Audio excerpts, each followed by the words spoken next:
Eu sou Alexandre Aleixo, do Museu Paraense Emílio Gueldi e coordeno a subrede de Biodiversidade e Ecossistemas na Rede Clima.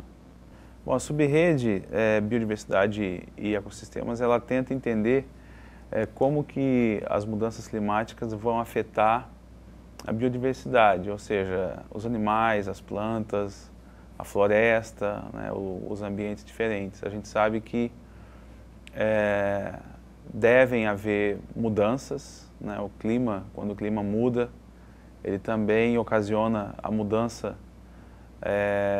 nas florestas, né? Na distribuição que os diferentes ambientes têm, onde as espécies ocorrem, então tudo muda.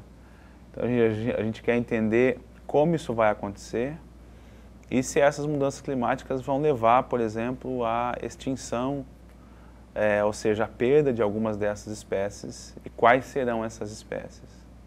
Então a gente quer entender melhor um pouco, com o objetivo de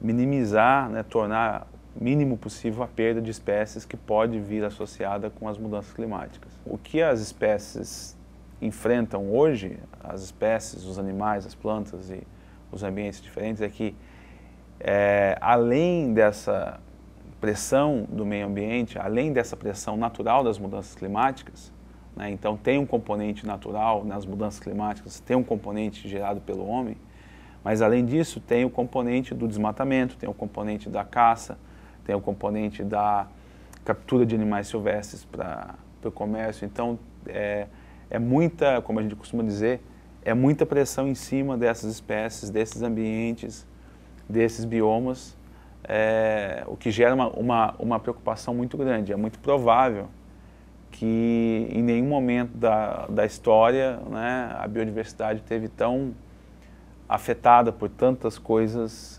externas como hoje, né, onde você tem mudanças climáticas, alterações causadas pelo homem e uma interação que tem entre essas duas variáveis, né. Então, o que é que uma boa previsão depende? Ela depende do quê? Ela depende, em grande parte, de um conhecimento acurado, por exemplo, da distribuição de uma espécie. Então, a gente sabe que isso também, a gente ainda tem um longo caminho a percorrer com relação a saber exatamente onde ocorrem, com toda certeza, né, qual é a distribuição completa dos animais e plantas do Brasil, por exemplo. Nós temos uma ideia dessa distribuição, mas isso não é uma coisa ainda 100% perfeita.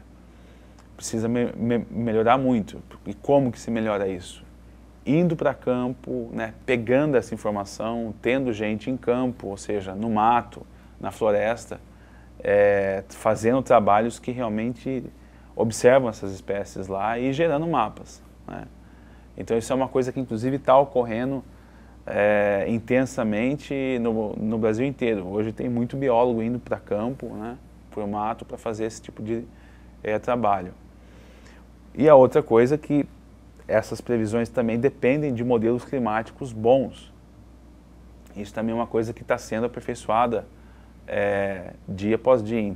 A gente tem indícios já de que até 2050 devem acontecer mudanças bastante significativas, tanto na distribuição de alguns ambientes brasileiros, como por exemplo o Cerrado e a Mata Atlântica, como também nas espécies que ocorrem nesses ambientes.